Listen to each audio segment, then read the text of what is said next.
O povo que é do Quilombo devemos se unir. A barra está prezada, teremos que seguir. Não tem para onde correr, não tem para onde ir. Olá, o programa Fala Bé está de volta. Bom dia, boa tarde, boa noite. Não sei em qual horário você está escutando o programa, mas é um prazer estar aqui novamente. Para quem ainda não nos acompanha, eu me chamo Camila Chagas, sou advogada e educadora popular, colaboradora em Coinonia, Presença Ecumênica e Serviço, e esse é o programa em áudio Fala Bé. Estamos no segundo episódio de 2021, maio, mês das mães. Em homenagem a elas, para finalizar esse mês, falaremos sobre maternidade e ancestralidade. Como é viver a maternidade e passar a nossa ancestralidade para nossos filhos, ancestralidade que muitas vezes nos foi passada por nossas mães, nossas avós, bisavós, por nossas ancestrais. Eu ainda não sou mãe, mas ao longo da minha vida aprendi muitas coisas com a minha mãe, também com as minhas avós, especialmente porque eu sou caçula de 8 irmãos e minha mãe nos criou respeitando as nossas individualidades. E ela sempre dizia e diz que os dedos das mãos são irmãos, mas não são iguais. Enfim, para bater esse papo com a gente, temos aqui a mãe Jacira e mãe Maísa, que são duas integrantes de terreiros, são candomblecistas, e temos também Valdete e Marilda, que residem em comunidades quilombolas. Bem-vinda, mulheres! Eu vou pedir para vocês se apresentarem, começando pela senhora mãe Jacira. Fala pra gente um pouquinho sobre a senhora e sobre o seu terreiro. Meu nome é Jacira de Santana Miranda, mais conhecida como Mãe Jacira de Ançã. E eu tenho o nome do meu terreiro, Ileaxé e Balugã. Dentro do terreiro, a minha função é Ialorixá. Eu sou sacerdotisa. Eu tenho 50 anos de santo, então sou responsável pelo terreiro. Mãe Maísa. Olá, Mojubá. Meu nome é Maísa Bahia. Eu sou Ialorixá do Egbé Ocutaleuá, situado em Paripe. Eu tenho 4 filhos carnais e 38 filhos de santo. Companheira Marilda, agora é com você. Oi, boa tarde. Meu nome é Marilda de Souza Francisco. Sou quilombola do Quilombo Santa Rita do Bracuí, Angra dos Reis, Rio de Janeiro. Eu tenho 3 filhos. E é isso. E também eu estou pelo segundo mandato de coordenadora da Associação do Quilombo, que é a Arquissabra, Associação dos Remanescentes de Quilombola de Santa Rita do Bracuí. Val, agora é contigo. Fala um pouquinho sobre você, que novamente nos honra com a sua presença em nosso programa. Meu nome é Valdete Conceição Lopes dos Santos, casada civilmente. Tenho 3 filhos. O primeiro chama José Cláudio, já faleceu, e o segundo Geórgio, o terceiro Tiago. E moro na comunidade aqui na comunidade de Quilombola, de Jetimana e Boa Vista. Obrigada, mulheres. Muito bom ter vocês aqui. E para começar o nosso bate-papo, como eu havia dito antes, o programa de hoje é para falar sobre maternidade e ancestralidade. Então, eu queria perguntar para vocês como vocês enxergam a ancestralidade, os saberes ancestrais que vocês herdaram. E no caso de Mãe Maísa e Mãe Jacira, como é essa conexão da ancestralidade com a própria religião? Candomblé, que é uma religião ancestral. Quanto à questão de como eu enxergo, né, a ancestralidade. Ancestralidade eu enxergo, né, com muita responsabilidade e com muito respeito, porque eu sei que, na verdade, os meus antepassados, os meus mais velhos, lutaram para que eu hoje estivesse nesse patamar, né? Nessa fé e respeito à fé e respeito à minha ancestralidade, respeito à minha religião, né? Respeito, fé, e por saber também que a nossa religião é uma religião de hierarquia, né? Então, a ancestralidade para mim, o orixá, é muito positivo, é com muito respeito à minha ancestralidade. Então, como eu enxergo a questão das ancestralidades, então, é um conjunto de várias coisas, né? Pela ancestralidade que chegamos até hoje, conhecedores da história do Quilombo, né? Através deles também, lá atrás, nos foi ensinando, né, as coisas, as pessoas, que foi repassando, né, para frente, para os outros. E se hoje nós temos uma oralidade, né, bem forte, é porque esse povo lá atrás, né, não deixou, como dizer assim, a peteca cair, né? Eles acreditavam, né, que era através do conhecimento que talvez conseguiria alguma coisa, né? Se não fosse na época deles, mas eles acreditavam que na época adiante, né, vamos dizer assim, que estamos aqui agora, é que poderia estar alcançando alguma coisa. E também eles lutavam por aquilo que eles achavam que tinha que lutar, né? As coisas desde o dia a dia. Viviam o dia a dia, viviam um dia após o outro. E para eles viver, eles necessitavam da luta para poder continuar, né? E foi dessa luta que nós estamos aqui. Vejo a ancestralidade, né, a religião ancestral, um resgate. Uma cultura que foi usurpada pelos brancos há alguns anos atrás e que nós, com resistência e resiliência, mantemos firme e forte até hoje, sobrevivendo dentro desses quilombos que são os terreiros de candomblé. A minha ancestralidade é a minha raiz, é o que eu sou hoje. Tudo que eu sou é a minha ancestralidade, são as minhas raízes, né? Se essa árvore dá frutos hoje, é por conta dessa ancestralidade. E eu cultuo essa ancestralidade no candomblé. E sou muito feliz por isso. Eu não tenho arrependimento de ser quilombola, eu sou mesmo negra, com muito orgulho, viu? Com muito orgulho eu sou negra, agradeço a Deus, a minha avó, a minha criação, que soube me criar também, agradeço muito. Vocês falaram muito sobre a questão da luta. Acho que não tem como falar de ancestralidade sem falar de luta e resistência. Esse mês completou 1 ano do assassinato do seu Antônio, um líder quilombola em Camamu.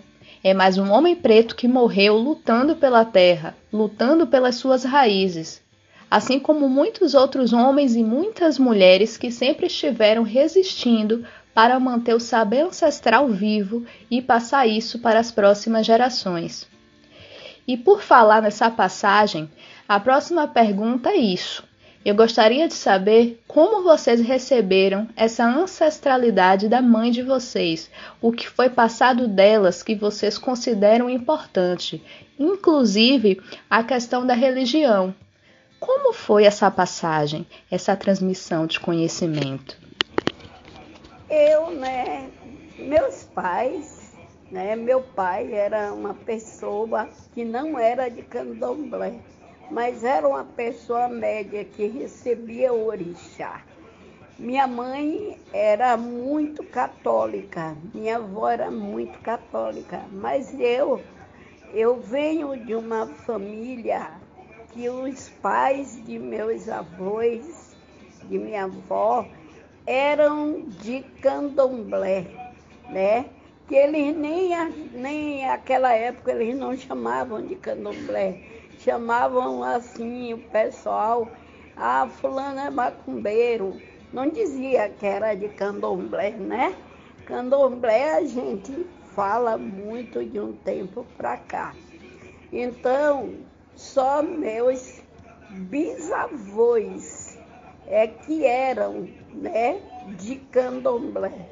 Então, para mim não foi difícil, porque a minha avó, apesar de ser muito católica, mas ela teve os pais dela que eram, como eles diziam, da macumba. Então, para mim não foi difícil. E quando eu adentrei ao candomblé, eu tinha 19 anos, dentro. Então, para mim não foi difícil, porque meu pai era médium, e minha avó vinha de uma família, os pais delas, que eram de candomblé, eram rodantes. De uma forma ou de outra, eu recebi essa ancestralidade de minha mãe. Apesar dela não ser... Quando eu fui iniciada no candomblé, ela não era da mesma religião que eu. Hoje ela é, mas ela não era. Ela era espírita, que de alguma forma abriu alguns horizontes para mim, mas que eu não me encaixava naquele espaço. Eu não me reconhecia naquele lugar. Mas ela com muito amor, muito acolhimento, coisa de mãe, Ela me enxergou por dentro, conseguiu perceber que eu não era feliz naquele espaço, eu não era bem naquele lugar, apesar de ser também uma religião que só prega o bem, mas eu não me encontrava naquele espaço. E quando eu resolvi ir para o candomblé, ela me acolheu muito e acabou agregando, me agregando e estando presente comigo em tudo que eu faço, tudo. Porque a religião vem através da mãe dela. A mãe dela era de candomblé, a mãe dela, minha ancestral, era de Oxum, que é quem me dá todo o caminho, Esse caminho, essa sabedoria é toda trazida por minha avó e passada para mim através dela. E a sua mãe de santo, mãe Jacira? Fala um pouquinho dela pra gente. Assim, a minha mãe de santo, quando eu entrei no candomblé, a minha mãe de santo sempre ensinou a gente a ter fé, e a respeitar os nossos orixás, respeitar a nossa ancestralidade. Até porque ela mostrava que a nossa religião é uma religião de hierarquia, E é uma religião de segredo,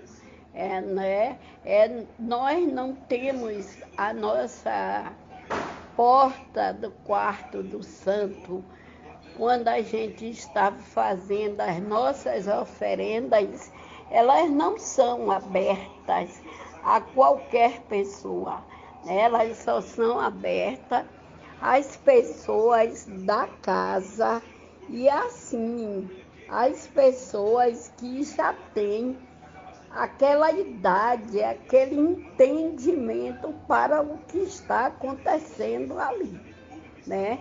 Então, foi passado isso assim, que a gente deve manter um respeito e também se resguardar os nossos, que a nossa religião é uma religião de segredo, é uma religião que a gente tem que salvaguardar as nossas intimidades de axé, né? Que elas não são abertas. Então, tudo tem que ser na hora certa.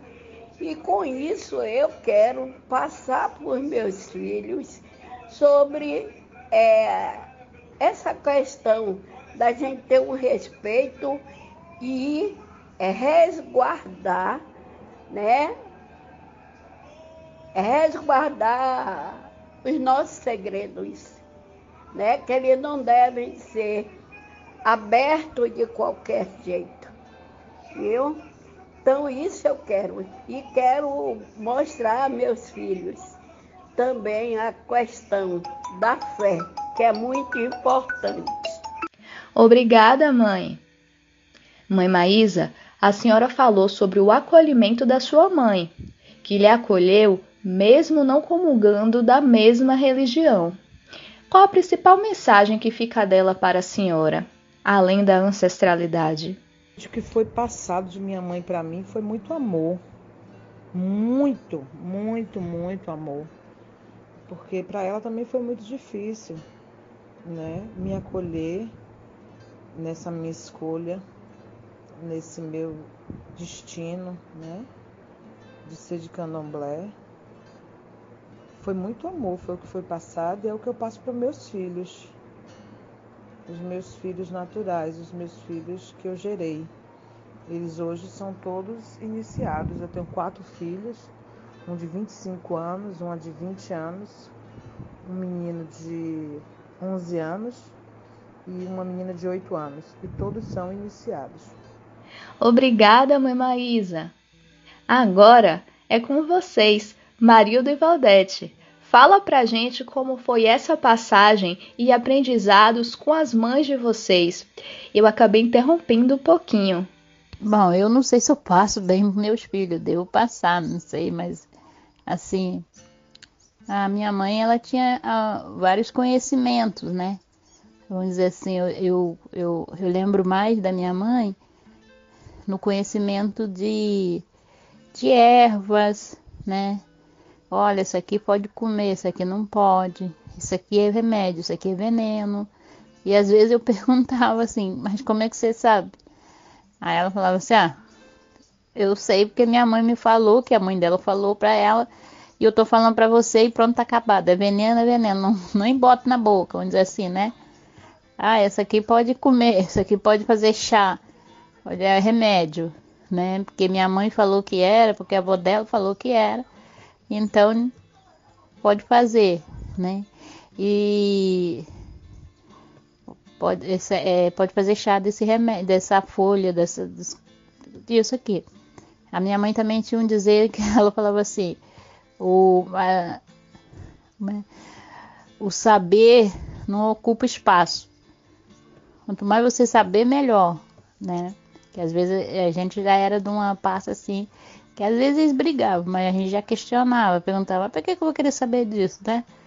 Não, saber não ocupa espaço. Pode aprender que um dia pode ser que você precise, né? E eu lembro que a minha mãe dizia assim, não é bom cortar verdura com a faca, é bom rasgar,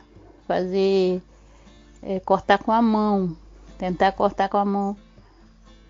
Isso. Aí eu perguntava por que não podia cortar com a faca. Aí ela falava assim, é que a verdura tira o azogue da faca. Eu só lembrava disso, não sabia o que é azogue, né? Aí tempo desse, eu peguei e fui no dicionário,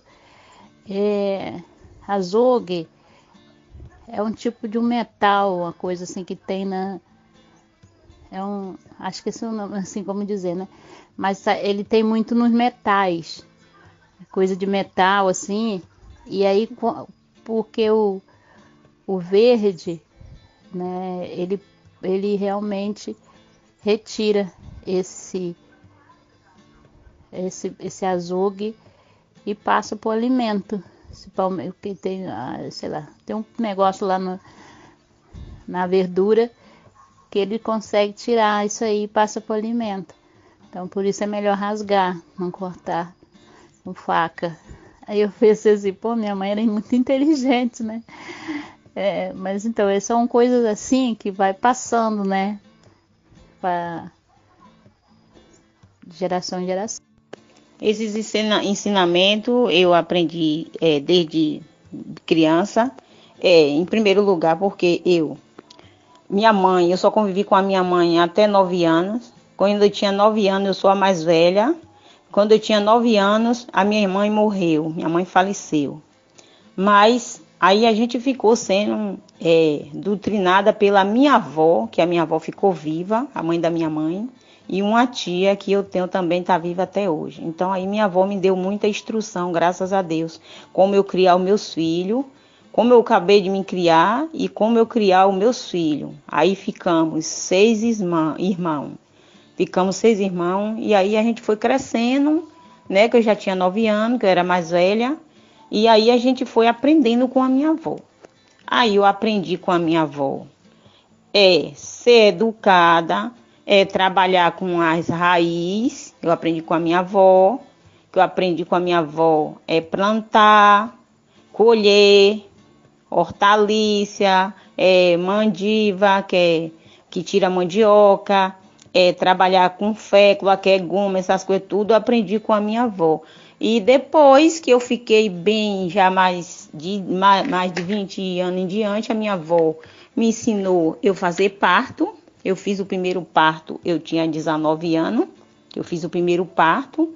E daí, minha avó foi me ensinando alguma coisa, eu fui aprendendo e consegui fazer 10 partos.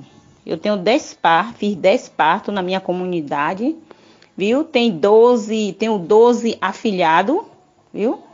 Que 8 eu peguei, eu fui quem fiz o parto, partejei, cortei, fiz tudo, cortei em bico, fiz tudo e depois batizei.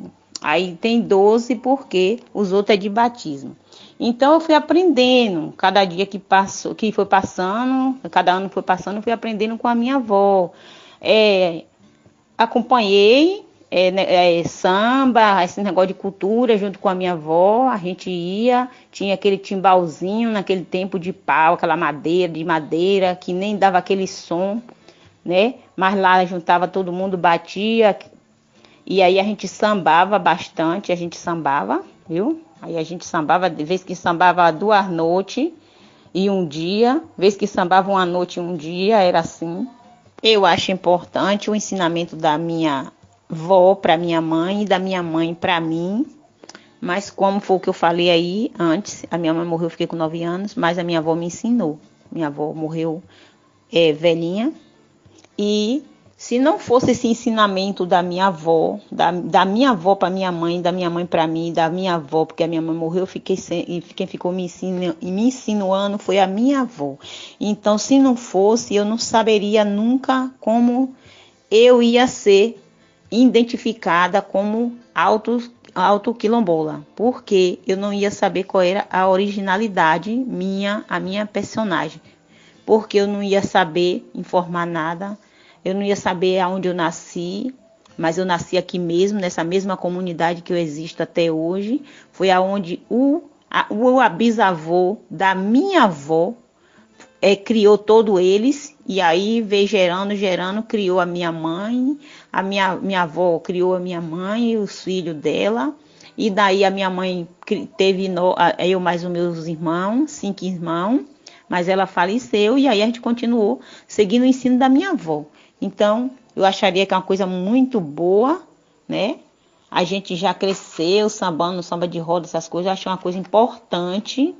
Fazer bastante arroz. Eu aprendi também. no mês de agosto, depois que chega da Lapa, fazer arroz, fazer uma ladainha, que chama ladainha, fazer missa, tudo isso a minha avó me ensinou, né? E eu só não fiz ainda missa, mas ladainha, arroz, essas coisas eu sempre faço no mês de agosto. Então eu acharia que é uma coisa que vai passando de geração para geração e eu acho ótimo. E meus filhos, graças a Deus, também fazem essas coisas tudo direitinho também, porque eles têm o ensinamento meu e do pai, porque o meu esposo é vivo, moro com ele. Que história linda, Val. Fiquei encantada. Mas explica pra gente o porquê do arroz em agosto. Explica também como é essa dinâmica do parto, como você se sentiu em fazer um parto, trazer uma pessoa ao mundo. O arroz no mês de agosto, porque é um padroeiro, Bom Jesus da Lapa. Aí o pessoal vai para Lapa, aí todo mundo viaja para Lapa. Quando vem de lá, aí tem aquelas pessoas que têm o seu santo, né? Aquela imagem. Um tem Bom Jesus da Lapa, Nossa Senhora Aparecida, Mãe de Deus da Assunção, São Jorge Guerreiro. Aí cada um tem um santo. Aí às vezes faz assim, cada casa faz um arroz, uma canjica, às vezes tem gente que faz bebida, um licor que chama licor de ginipapo, essas coisas assim, para comemorar. E então eu aprendi e sempre eu faço. Eu nunca mandei celebrar a missa. Agora essas outras coisas aí eu já fiz e quero continuar fazendo, né?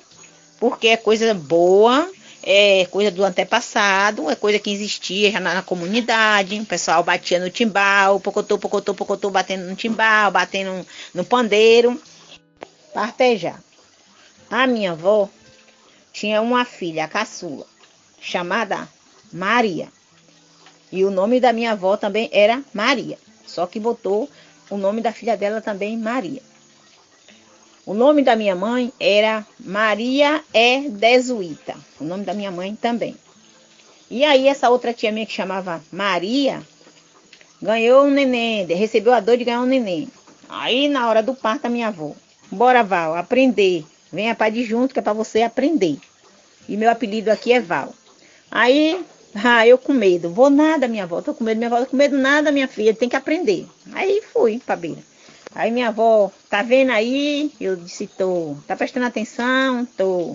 Aqui, ó. Se tiver assim, o menino tá normal. Ela media tudo direitinho, com o dedinho. Media tudo direitinho. Me ensinava como era. Mandava eu fazer o teste, eu fazia. Aí mais tarde ela mandava eu fazer o teste de novo, que é o toque. Aí já tá mais perto de nascer. Você acha que tá mais perto de nascer? Ou como eu dizia, já tá pertinho de nascer. Aí não demorava muito, começava o bebê nascer. Aí aqui a gente chama coroar. Aí o bebê coroava. Quando o bebê começava a coroar, aí a gente esperava aquelas contrações. A contração vem, a gente aqui faz chá. Tem costume de fazer um chá de um mato que chama mentrasto, a vaca fina, que é para dor. Dizendo a minha avó, né? E eu acredito também, eu acredito muito que a dor aumentava. E aumentava mesmo. Aí quando o bebê nasceu esse bebê, que foi o primeiro, ela disse, olha, é aqui que corta o umbigo, mede aqui, esse 2 dedos aqui, desse aqui, mede 2 dedos, aonde mede esses 2 dedos, corta, amarra e corta o umbigo. E você vai cortar. Aí eu cortei, a primeira vez, cortei o umbigo, ela disse, pronto, como é que faz agora? Eu disse, não sei. Ela pega aí a tripa do umbigo aí do menino e faz uma cruz na testa do menino e na boca do estômago. Aí eu fiz a cruz, ela disse, diz assim, a nossa Santíssima Trindade, com os poderes de Deus e da Virgem Maria, menino nascido em casa, acompanhado por Nossa Senhora, Deus poder do Espírito Santo, Senhor Jesus, partejou esta filha tua. Aí depois pegava dali, arrumava a cama toda. Aí pegava dali, tirava tudo daquela cama, que já tinha forrado um plástico para não sujar tudo. Aí a gente enrolava aquilo tudo, tirava para fora, botava o colchão no lugar. Quando tinha colchão, que tinha, naquele tempo era difícil ter um colchão. E aí arrumava a cama toda de volta e botava a parida. Aí pegava a parida e dizia, com a parida. Aí mandava a parida responder. Minha Santa Margarida, não tô prenha nem parida, tô deitada na cama das paridas. Minha Santa Margarida, não tô prenha nem parida, tô deitada na cama das paridas. Por que, minha avó, que tem que dizer? Aí eu perguntava a ela, por que, minha avó, que tem que dizer isso? Ela disse, porque é uma reza para nada de mal, alcançar, pegar na parida. Aí ia dizendo isso aí, a parida respondendo. Aí pronto, ficava lá por 15 dias, tomando conta da parida, fazendo a comida. A comida não botava, só botava na comida tempero verde, tomate, cozinhava a comida. De manhã comia meio-dia, cozinhava meio-dia para comer de tarde. Não podia comer comida cozida do mesmo dia. Quando foi depois, vai tempo passando. Aí começou a surgir umas na comunidade, Aí teve a minha sobrinha, minha irmã veio me chamar para fazer o parto, estava chovendo muito, não tinha carro naquele tempo fácil. E ela chegou cá dizendo, desbafurida, que o bebê já estava nascendo. Ah, meu irmão, vai lá para ver o que é que a gente vai fazer. Tu já pegou um, tu vai saber o que é que vai fazer. Aí vamos lá. Quando chegou lá, tudo certinho. Fiz o teste todinho, estava tudo certinho. Não demorou muito, o bebê nasceu. Aí só nesta casa aí da minha irmã, os netos dela, que é filho da minha sobrinha, eu tenho 5 afilhados, só nessa casa, 5 afilhados. Peguei e cortei embigo, e depois voltei e batizei, só nesta casa. E é isso que eu tenho a contar, né? Que maravilha, Val! Toda essa história, além de maravilhosa, é a ancestralidade materializada. São saberes que são realmente passados através das gerações. É muito bom deixar registrado todas essas histórias aqui, tanto para quem nos escuta, quanto para quem nos escutará daqui a alguns anos. Muito obrigada por dividir conosco. Mãe Jacira e Mãe Maísa, eu queria que vocês falassem como foi a entrada no candomblé. Vocês que já falaram um pouco sobre como foi receber essa ancestralidade.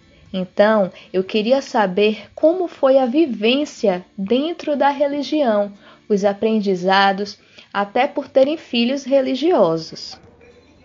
Como eu disse, minha mãe era católica, né? Minha avó era católica, mas para mim não foi difícil, mesmo porque eu não entrei no candomblé por amor, eu entrei pela dor, né?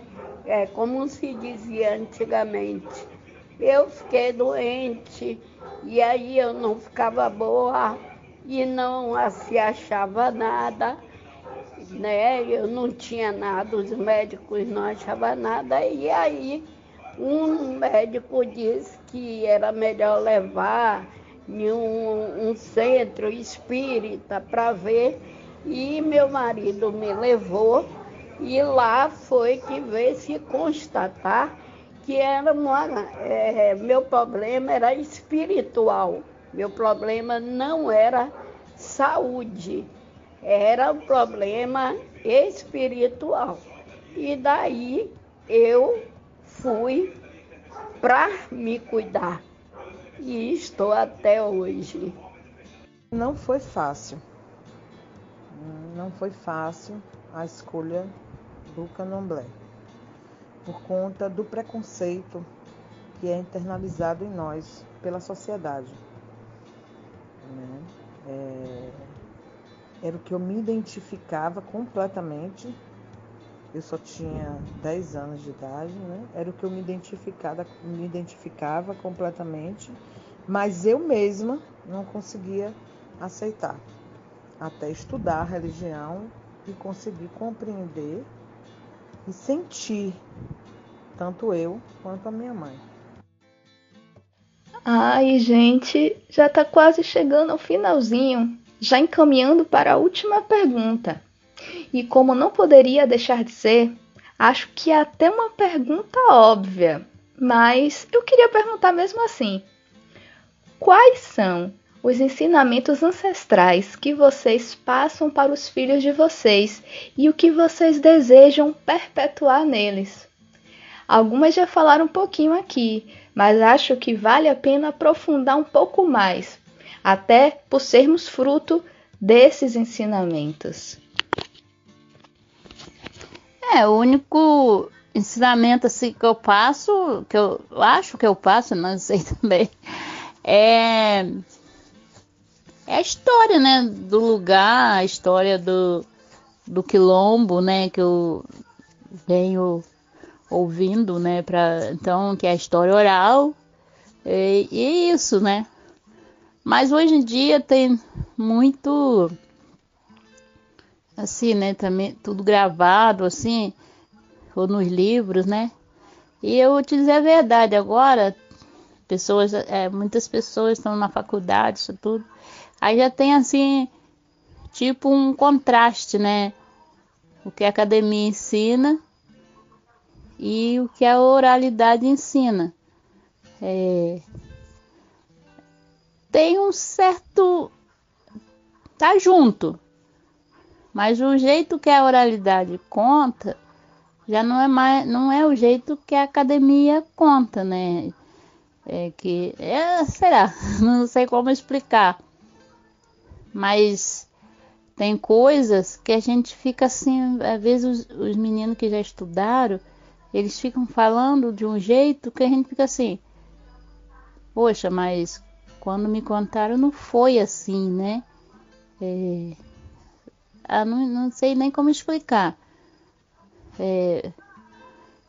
Mas eles são mais, sei lá, aguerridos, não sei. Mas eu passo, né? A história do quilombo, às vezes já misturo também, né? Com o que a faculdade, né? As universidades já escreveu ou já pesquisou, né? E realmente aquilo aconteceu, mas assim, eles botam uma roupagem nova, né? E a gente não, a gente conta ainda na oralidade da roupagem antiga, né? E às vezes isso dá um certo contraste. Mas o que eu tento passar tanto para os meus filhos como para pessoal que vem aqui ou da comunidade, é isso. É a história do quilombo, a história do lugar, que faz parte da história de Angra, que faz parte da história do Brasil e que faz parte da história do mundo. Eu costumo dizer, né, que a história do quilombo Santa Rita é um remendinho nessa grande colcha de retalho do mundo, né? Do Brasil, de Angra, do Brasil, do mundo. Então, tá tudo ligado, né? Ponto por ponto. Meus filhos, eu aprendi a doutrinar meus filhos. Criei meus filhos fazendo as coisas do jeito que a minha mãe me ensinou. Eu colocava eles para lavar prato, para lavar roupa, para limpar a casa. E sempre trabalhou com horta, criação de galinha junto comigo, que inclusive o meu mais velho mesmo já gostava de criar galinha e porco. Mas ele faleceu, né? Mas até hoje eu continuo criando galinha, criando porco, criando peixe, trabalho com horta, essas coisas tudo. O que eu passo para meus filhos é exatamente esse legado que eu recebi de minha mãe, da minha avó, da minha bisavó, que eram pessoas da minha religião. E eu passo esse amor ancestral. É o que eu passo para eles, essa nossa cultura, porque eu costumo dizer que candomblé não é somente uma religião. Candomblé é um modo de vida. Candomblé é acolhimento. Candomblé é para acolher o outro como um todo, independente de gênero, de sexualidade, de quem é esse ser humano. O candomblé é transformação, né? É uma nova forma de vida. E o amor e respeito é a base disso tudo. Para além de que, para mim, é uma religião matriarcal, em que todo o acolhimento, o colo é das Iabás, né? E assim eu me sinto completa dentro do candomblé. E meus filhos hoje, eu me orgulho muito disso, de ver meus filhos todos encaminhados dentro do axé e levando isso à frente, sabe? Para que eles passem para os filhos deles e que os filhos deles passem e que a gente faça esse resgate ancestral que é de puro amor, é de puro amor. Esse é o legado que eu passo, que eu recebi, que eu passo, e eu tenho certeza que eles vão passar para os deles também. E sou muito feliz e grata a Iemanjá por isso, que é minha mãe, a dona do meu ori, meu Eledá, é Iemanjá. E a ela eu agradeço tudo isso, desse resgate ancestral que foi feito em minha vida, a partir dessa quebra, né, que teve com minha mãe, por conta do pai dela, que não foi passado. E Iemanjá vem trazer novamente a religião para a nossa família. Esse novo modo de vida, esse novo modo de ver o mundo, esse novo modo de compreender o outro, com muito amor. Quando eu tive a minha primeira filha, né, a Manayara, com os 19 anos, foi que eu adentrei ao candomblé por uma questão de saúde, mas naquela época a gente não tinha esse entendimento. Até porque se tinha um ditado antigo que dizia: quem está fora não entra, e quem tá dentro não sai, quem está fora não entra. Então isso foi muito dito, né? E as pessoas tinham medo, né? Antigamente todo mundo pensava que a nossa religião era de matar a criancinha, né? Então até a gente mesmo naquela época não queria, mas hoje não.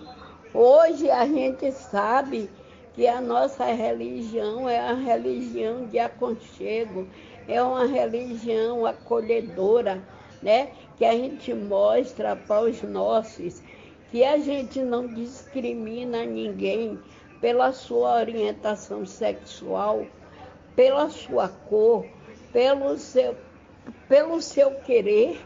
Então a gente acolhe de qualquer jeito, de como cada um queira ser, a gente acolhe, né? É uma religião acolhedora. Então isso que a gente mostra para os nossos hoje. Hoje eu sempre digo aos meus netos, né? Netos e bisnetos que eu já tenho, aí eu já boto a roupa branca, já boto uma conta nele. Às vezes a mãe diz: a senhora já quer botar meu filho na macumba?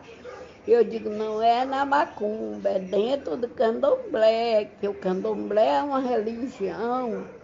E aí eu vou mostrando, né, que realmente a nossa religião é acolhedora. Eu acho que nós temos, né, que ter essa coragem que as outras religiões têm, né, que são os evangélicos, os católicos. Eles desde cedo que eles já colocam seus filhos, seus netos, seus sobrinhos, seus enteados à religião. Porque de pequeno é que eles começam a ter o gosto e a ter o entendimento, né? Eu acho que nós temos que fazer isso também. Nós temos que fazer isso também. Ou seja, nós temos que colocar desde das nossas crianças para a religião, para que eles comecem a ter um entendimento eles comecem a ter um entendimento, conhecimento, e daí eles venham a ter aquele respeito, aquela responsabilidade, aquele amor. Daí é que eu acho que a gente tem que ser assim, esclarecer de geração a geração, mostrar que a nossa religião é bonita, que a nossa religião é uma religião de amor, de carinho, de aconchego. Foi um prazer contar a minha história. E é uma história bonita, é uma história emocionante. Fui das voluntárias sociais, eu trabalhava com a primeira dama, com as primeiras damas, né, que eu trabalhei tantos anos, 30 anos, passei por muitas damas. E nessa trajetória minha, trabalhar com o público, né, foi muito bom, porque trabalhando com as voluntárias, a gente trabalhava com as doações para levar para a Irmã Dulce, onde eu conheci a Irmã Dulce, né, que tinha que levar as doações das voluntárias. Quando tinha os desabamentos, a primeira-dama ligava para nós, as diretoras de creche, sair para ir à luta, a campo, para poder fazer o levantamento das famílias que estavam em situação de risco, as crianças. E foi muito bom, muito bom, muito bom. A vida me deu tudo de bom que eu queria. Fui mãe genética, mãe hoje dos meus filhos de santo que amo. Às vezes a gente tem assim mas é normal, tudo é normal, né? E muito obrigada por você me fazer esse momento feliz e relembrar minha trajetória, que foi muito bonita, um pouco dolorida, mais bonita. Muito obrigada, mãe Jacira. Obrigada por dividir a sua história conosco. O prazer foi todo nosso em poder ouvir um pouco da trajetória da senhora, assim como a trajetória e a história de todas vocês, mãe Maísa, Valdete e Marilda. Obrigada por dividirem com a gente tudo isso. E para finalizar, a Valdete vai nos presentear com uma homenagem às mães, tanto as que estão presentes quanto as que já partiram, mas que independente disso continuam sendo mães dos seus filhos. 2020 foi um ano bem difícil e 2021 também tem sido um ano difícil. Infelizmente, muitos filhos perderam suas mães para a Covid-19, assim como muitas mães perderam seus filhos. E aqui deixamos nossa solidariedade a todas essas famílias. Para você que recebeu esse áudio, compartilhe com a sua rede de contatos e não se esqueça de acompanhar as redes sociais de Koinonia, Presença Ecumênica e Serviço. Estamos no Instagram, Facebook, Twitter e YouTube. E se quiser, você também pode enviar para a gente um áudio com a indicação de um tema ou um relato sobre a sua comunidade. Eu sou Camila Chagas e esse foi o programa em áudio do informativo Fala Eber. E agora, vamos ouvir a homenagem da Val. Vamos lá, Val. Mãe é mãe. Mãe é mãe. Mãe, te amo, minha mãe. Te amo, te amo, te amo, minha mãe querida. Tu és um presente de Deus na minha vida. Mãe é sempre fiel, seu amor exemplar, igual amor de mãe, neste mundo não há. É a melhor amiga que pode existir, para cuidar dos seus filhos ela está sempre ali, de braços abertos, só para nos atender. O amor da minha mãe, eu não vou esquecer. Te amo, te amo, te amo, minha mãe querida. Tu és um presente de Deus na minha vida. É a melhor amiga que pode existir para cuidar dos seus filhos. Ela está sempre ali, de braços abertos, só para nos atender. Igual amor de mãe, neste mundo não há. Um beijo, um abraço. Aqui fala Valdete, da comunidade de Jetimana e Boa Vista, comunidade quilombola.